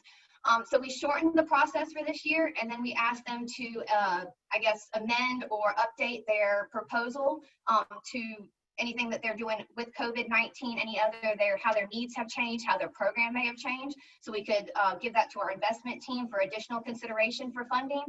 And then we've made the funding cycle shorter. We think we're going to do 6 months of funding and 6 months of funding, just so we can make sure that when the money is collected, we have that amount. So again, we're looking for outside sources to bring in money for longer term change. But the little things like the 1SC grant, and that was $60,000 brought into the community during a pandemic or any emergency. United Way prides itself on not taking administrative costs from any of the grants, any of the donations. That includes hurricanes or anything like that, but specifically right now during the pandemic. So $60,000 came into our doors, and we were able to distribute it among 13 local agencies for food assistance. Or this morning we had 500 produce boxes that were about 20 pounds a piece with potatoes and oranges, the whole works, that delivered this morning for free. And then we got those out to 6 of our local organizations to hand deliver to their clients they know need it the most. So we're excited about those opportunities to be able to bring in other funding opportunities to our area. Thank you, Emily. All really helpful information. I'm just going to add, I love your new office. I think I'm going to ask for help on how to get an office like that before my next Zoom call too. That's very cool. As Emily was giving that good information, Salento forwarded to me the guidelines for funding from his organization. And I'm just going to take this little moment as a public service announcement and ask Mamie and Emily, if you have that in a document that could be forwarded. I would like to forward that to all of our participants from each of our funding sources. So thank you very much. And so Mamie, we would love to hear from you about the Self Family Foundation. If it's possible for you to share your video, we'd appreciate that. And ready when you are.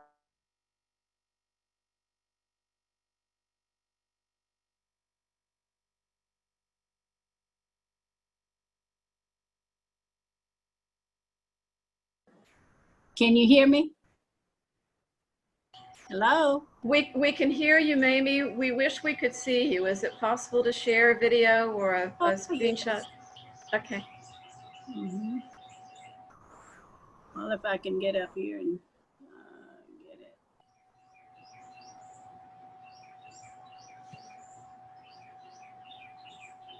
Well, I can't find it.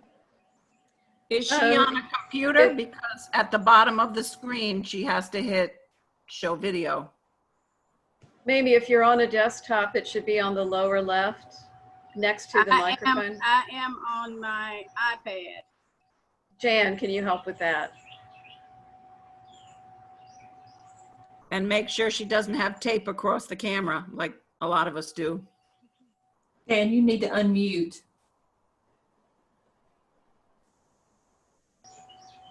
Mamie, touch the top of the screen and it'll say show video. Touch that little camera up there.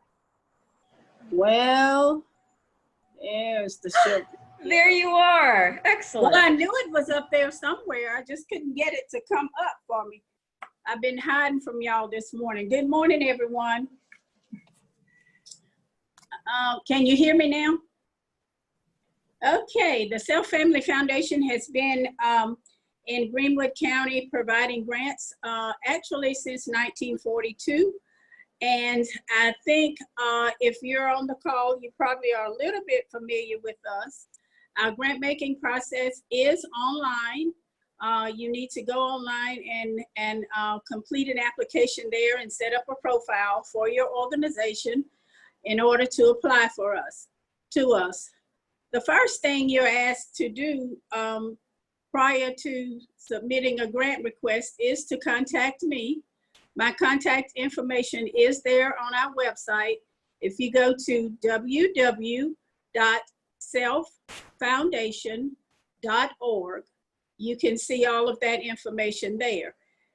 And as I said, the first thing you do is contact me to discuss your project or what it is that you would ask the foundation to support. And in addition to that, we have outlined there 9 items that you need to address in your proposal of 5 pages or less.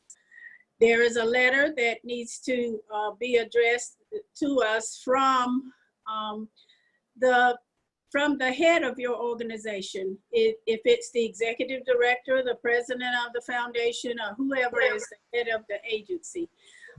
We need a cover letter of request from them because we know that oftentimes a staff member may write the actual proposal. So in order for us to receive the proposal, though, we need to hear from the chief officer of the foundation. We also need you to send us a list of your board of directors and your most current financial statements. And you should include in that 5 pages or less, of course, the use of the funds, why it is needed, Mary, are you having problem? I'm seeing you and you look like you're having an issue. Can everyone see me?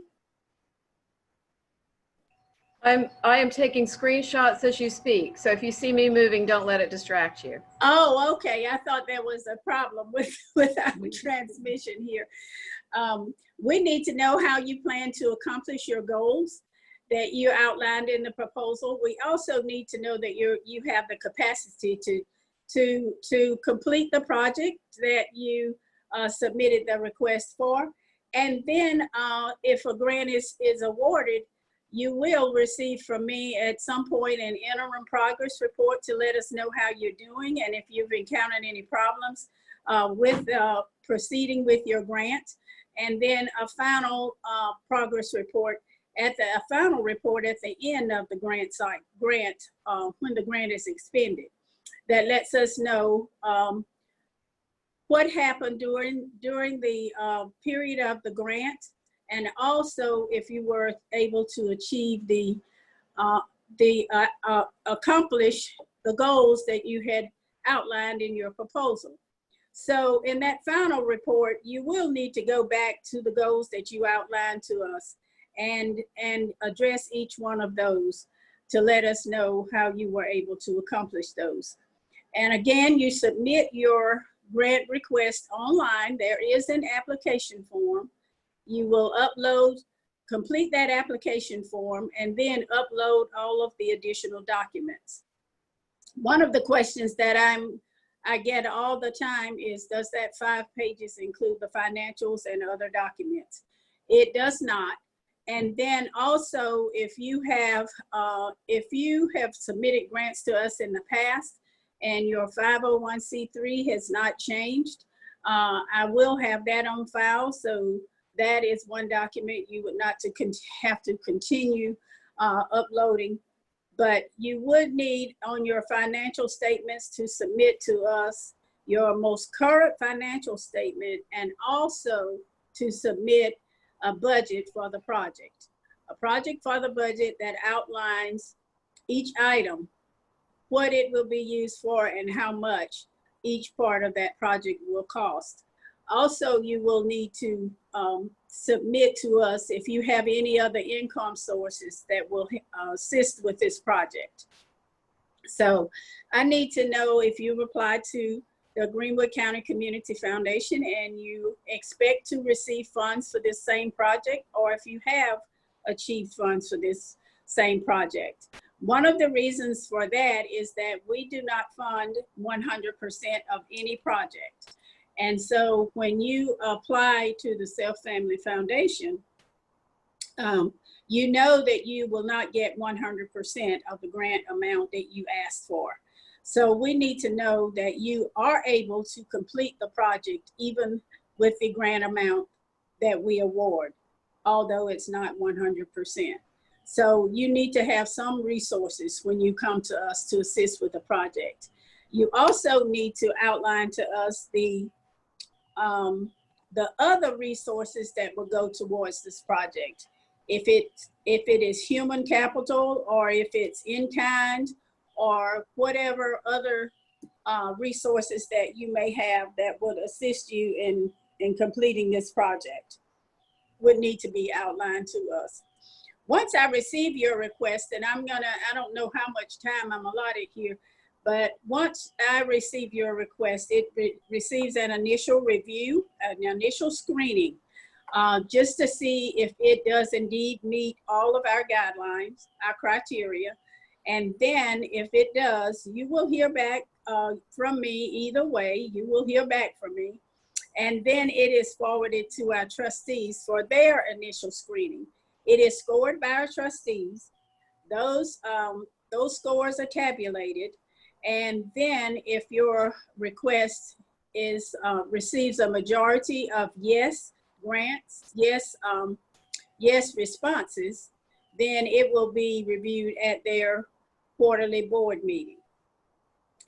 And at that board meeting, they will decide if they will award the grant, and if so, the amount of the grant and what stipulations they might want to put on the grant.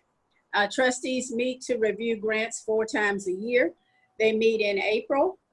They meet in October. They meet in, excuse me, I skipped one, April, July, October, and December. And grant deadlines are March 1st, June 1st, September 1st, and November 1st. And again, all of this information is on our website. And if you have any questions for me, please don't hesitate to give me a call or email me, and I will respond to you promptly. Thank you. Thank you, Mamie. We will send out the websites for these funders to the grant workshop participants after this meeting, along with some other material. So thank you for that. It's time for us to hear from Tracy Williams about Greenwood Women Care granting. Well, good afternoon. As Mary said, I'm Tracy Williams. Allison Fletcher and I co-chair the Grants Award and Review Committee for Greenwood Women Care. For those of you who may know, Greenwood Women Care is in its 2nd year of granting. Our membership includes over 120 women, which is how we're able to fund the local nonprofits in our area. Last year was our first year. We granted over $40,000 to local nonprofits. So for this grant cycle 2020, it will be opening August the 1st and will close on August 31st at 5 p.m. I know some organizations have made some changes in the way that they fund due to COVID-19. Right now, our process is still the same. We're accepting applications for programs and projects. And we do not actually fund specific priority areas. So you can apply for any project or program that you want to submit. So there's no priority areas given. We only offer funding once a year. So if you're looking to fund, if you're looking to fund a project, you need to apply this year, because we will not offer another granting cycle until around the end of next year. The grants can range from $1,000 to $10,000. This is one change that we did make from the prior year. For those who are apply and are awarded in this 2020 grant cycle, you will not be able to apply in the 2021 grant cycle. So that is a change for those of you who submitted in our 2019 grant cycle. If you were awarded in 2019, you are free to apply again in this 2020 grant cycle. But just be aware that if you are awarded in 2020, you cannot apply in our 2021 grant cycle. So once we have received all of our grant applications after that August 31st date, all of the initial work of reviewing the grants will be handled by our Grants Award and Review Committee. So after that process, that initial review process, the slate of applicants will be presented to our membership for a vote. After that vote, the Grants Committee will tally the votes. We will assign different tiers for possible funding based off those votes that we've received. So your grant could be fully or partially funded depending on the availability of our funds. We fully anticipate to fund at least $40,000 to $50,000 again in this granting cycle, and we will notify all applicants around late October, early November as far as the status of their application. And we're really looking forward to reviewing these applications in our second year so that we can continue to support programs and projects. And as Mary stated, she'll have the information. Our applications are already online and the guidelines. So there are a few other stipulations that we have in place as well that you need to meet in order to apply. But those guidelines are also on our website along with the application. All right. Okay, Trancey, thanks very much. We'll move on to my part about Greenwood County Community Foundation. At this point, there are no questions for the funders in the chat box, so please do feel free to type those in while you're still giving an ear to what I'm saying. So thanks, everyone. Let me adjust something quickly on mine so I can see what I need to see. Thank you. Okay. I'm here in this portion to represent the Greenwood County Community Foundation. The Community Foundation has two sides, and it's the fund building, fund holding side that I will not really speak to in this instance, but to say that that's what keeps our doors open and makes the Community Foundation, which is a public foundation, able to award grants into the community. In our regular grant making, we have 3 annual cycles. Those are organized around focus areas, but they are quite broad. Those 3 areas are youth and education. That does not mean youth education, it means youth and education.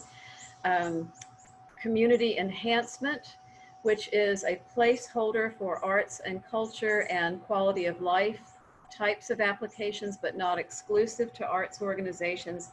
And then open granting, which is exactly what it sounds like. It is a wide open grant cycle.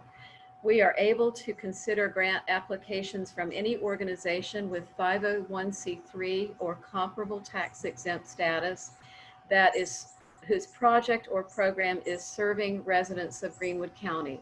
So they may be a local, regional, state, regional, or even national organization, as long as the project or program that they're seeking funding for is for the direct benefit of Greenwood County residents. We are able to award grants up to $5,000 in each of those granting cycles. And the other grant that I want to mention in particular runs every 2 years and will be offered again in the spring of 2021. That is our innovation grant. The grant process is very similar to our other grant cycles, but the application itself is different, and it has some mandatory meetings and components as a part of it. Our innovation requests can be made for funding up to $50,000, and we have awarded that grant 3 times in our history since 2012, and it's always been to a single organization, but it's been to a single organization that exhibits collaboration with others in the community as appropriate. Let's see. I want to be sure to mention that at this point, we're not making across the board special adjustments for COVID-19 However, we did make 2 adaptations last spring. The foundation as a whole opened up a community response fund that was outside of our normal grant application funding and committed $10,000 from the Community Foundation, which was supplemented by an additional $5,000 from the Self Family Foundation, and made 3 grant awards through a special streamlined application process. Those awards were given to organizations that deal with the immediate physical needs of their clients. So that was a fairly limited range in application. So not every type of nonprofit, but those that were meeting immediate physical needs in the areas of social services. We also held our youth and education grant cycle in the spring, and applications came in at the end of February. And as I've shared with several of you, the world looked very different by the end of April, by the time those grant applications were being considered. So the applications came in for specific projects and programs. They were evaluated on that basis, but I asked our board, and our board made a decision to open up the application of those grant awards more broadly. So organizations that received funding in our youth and education cycle, again, were evaluated on the basis of their specific program or project idea. But in fact, those who were awarded funding were allowed to apply those as needed most, given the special circumstances that we're under and the ways that nonprofits have been impacted in their fundraising efforts and the way they run programs. Our grant application information is all on the Greenwood County Foundation website, the guidelines and application and timeline. I mentioned to you earlier that please pay attention to that timeline. It's really important. I'd like for you to know that our grant applications are certainly read and evaluated by me, but they are each one is evaluated by a different grants review committee made up of community volunteers. It's a different grants review committee for each of our cycles. That committee involves 12 to 14 members who represent different sectors in our community, and they do a deep dive into the grant applications, participate in discussion and evaluation exercises, and make funding recommendations to our board. So our board has the final say in all funding decisions about Greenwood County Community Foundation grants, but our volunteer grant review committees have a lot to say about the outcomes. That was a system that was set in place from the beginning of the Community Foundation, and it speaks to the way that we value community voices in helping us understand priorities within the community. So that's a wonderful volunteer service, and some of you have served on those grants review committees. The possible outcomes of a grant request are that you receive the full request, the full amount requested, a partial amount requested, or no grant at all in that particular cycle. The reason for no funding being given may be based on the strength of the request itself.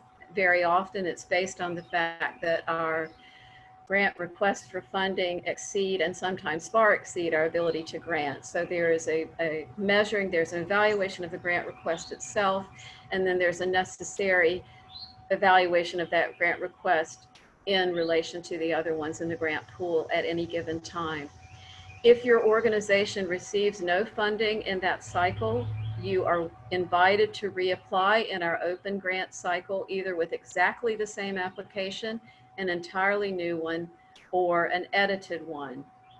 If you receive no funding or partial funding or even full funding, and I have received what I think is valuable feedback about your application from our grants review committee members or our board members, I offer to make that available to you in case that feedback is helpful to you going forward. We have had instances where organizations were funded, but I thought that the feedback would be valuable to them to understand how they're perceived in the community or how they might state their mission or project more clearly. So I do offer feedback to all of our grant applicants at the end of the process. Sometimes it really just looks like great idea and you do a great job, but sometimes it's more substantive and can really help people in their future grant applications. I think that's all I have to say at this point specifically about Greenwood County Community Foundation. We have about 5 more minutes for any questions to any of the funders. Again, please put those in the chat box, and Donna is helping to monitor that for us for the next few minutes. And if you're able to show us yourself on video and utilize the hand raising, please do that as well, and we'll try to get to you. Thank you.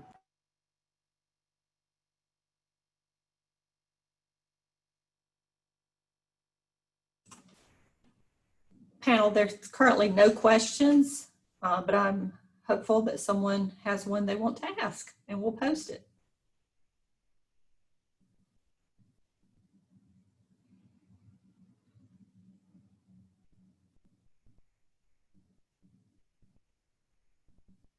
Please take advantage of the fact that we have our panel members present.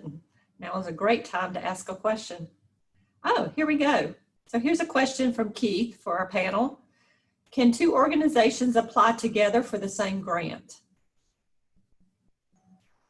I'll take that from the Community Foundation. You certainly can, but because we only allow a grant award to any organization one time in the calendar year, which corresponds with the granting year, it would be really important to say who is going to count as the applicant in that instance. Sometimes a lead organization will say, this is such a high priority that we'll take, this will be our shot, so to speak, but they're relying on others. The one real strong exception that I can think of is several years ago, Meg's House and Beyond Abuse collaborated and applied together for something that was a high priority for both of those organizations, but it did count as their grant of the year for both organizations. Unfortunately, if more than one organization applies, we are not able to raise the limit over $5,000. It's still a maximum ask. Anyone else on the panel want to respond? Mary, I'll respond to that. This is Mamie. Can you hear me? We encourage collaboration and partnership between the nonprofits. And in saying that, 2 organizations may apply to us for the same grant or within the same proposal. Now, one would need to be the lead organization because we would need to award the grant to one specific organization. But the responsibilities for each entity would need to be outlined in the proposal. What each entity is responsible for during that period of the grant. So you could go together and apply, and we would encourage that as well. Is Stephen still on the call? I know he asked specifically about some grants for the theater. Was it Stephen Gilbert that was on the call?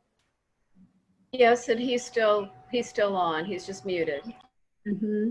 Yes, I know he had had a specific question earlier before the panel came on. So if he had a question, I'd be happy to answer.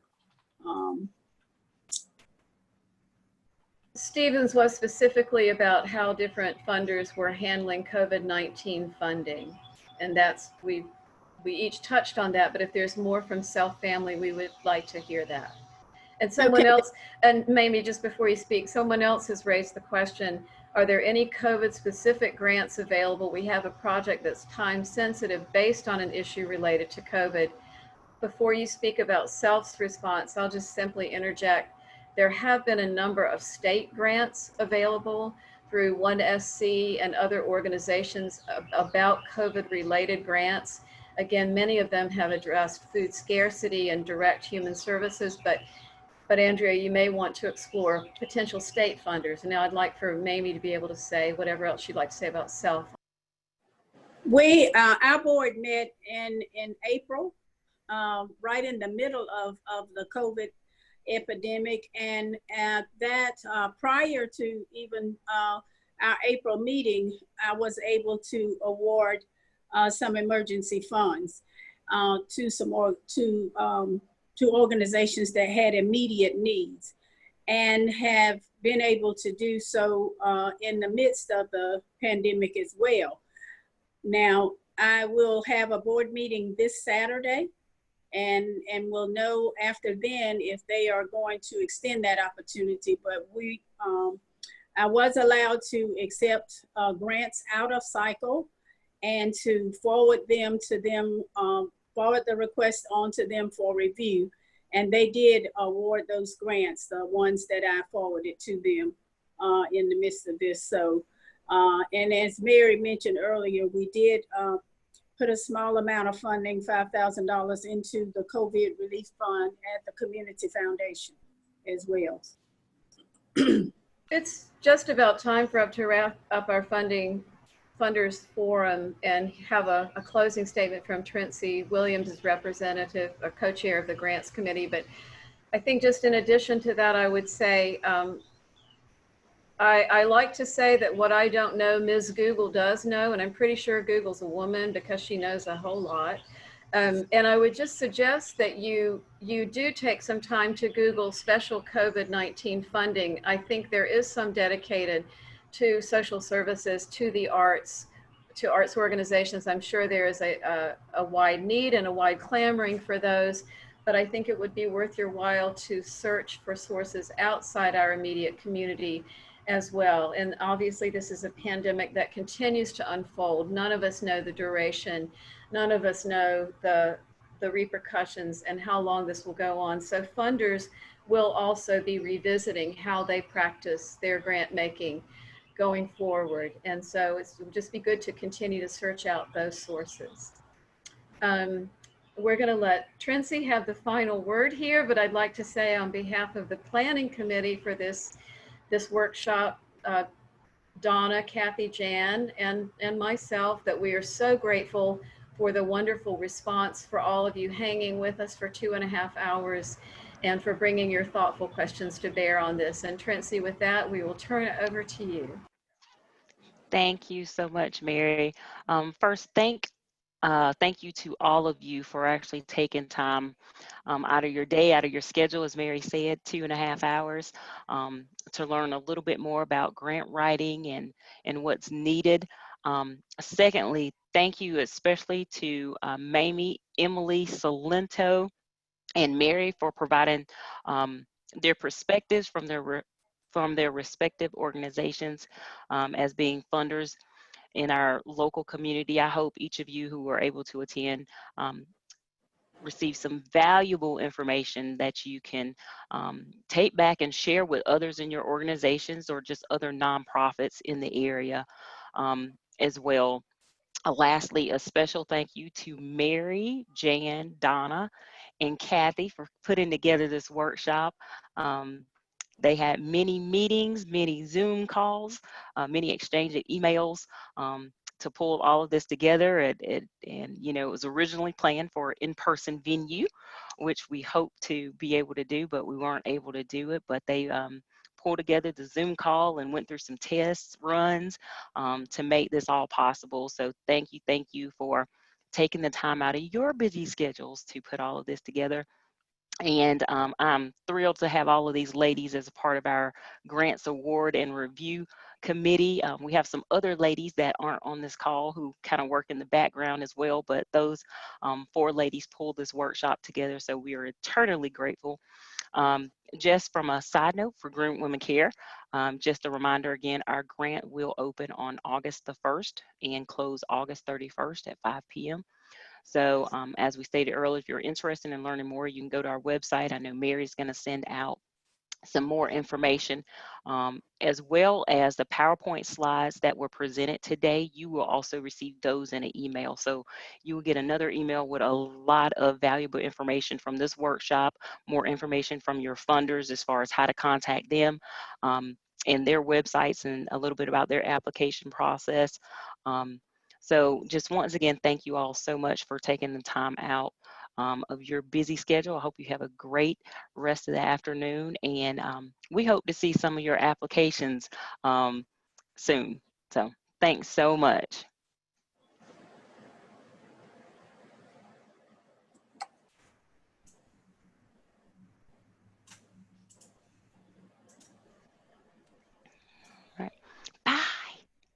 Thanks, everyone. Have a great day. Bye-bye.